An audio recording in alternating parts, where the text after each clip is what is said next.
আপোনালোকে চিন্তা কৰিব নালাগে, থকা জেগাও দিম, চবখিনি পত্ৰ বাচন বৰ্তন কাপোৰ চব মই চাই ডকুমেণ্টছখিনি ডুপ্লিকেট ডিচিয়ে বনাই এইকেইদিন ইয়াতে থাকক, সোনকালে আমি পানীটো উলিয়াই দিলে আপোনাৰ ঘৰ বনোৱা পইচা কাতিৰাম দাস মই কৰি দিম দিয়ক, আপোনালোকে গোটেই সুবিধাখিনি পাই যাব। মই এতিয়া এবাৰ চাই লওঁ, চাই পেলাই এইবাৰ আৰু ভাল ব্যৱস্থা সেইটোৱে মানি লৈছো। ঘৰ যাৰ যাৰ ভাঙিছে গোটেইখিনি আপোনালোকে ধুনীয়াকৈ সহায় পাই যাব। বৰ্তমান কিবা এটা কৰিবৰ কাৰণে মাছ তাতকৈ অলপ বেছি আছে।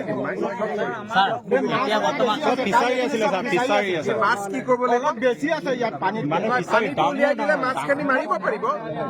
ফিচাৰী ভাঙি এৰাই কৰি দিলে তেতিয়াহ'লে আপোনালোকে ফিচাৰীৰ ক্ষতিপূৰণৰ কাৰণে আপোনালোকৰ নামটো সোমোৱাই ল'ব। আপোনালোকে জনাব লাগিব কেইটা ফিচাৰী আছিলে, সেইমতে আমি ফিচাৰী ক্ষতিপূৰণ দি দিম। হয় ছাৰ, হ'ব বল।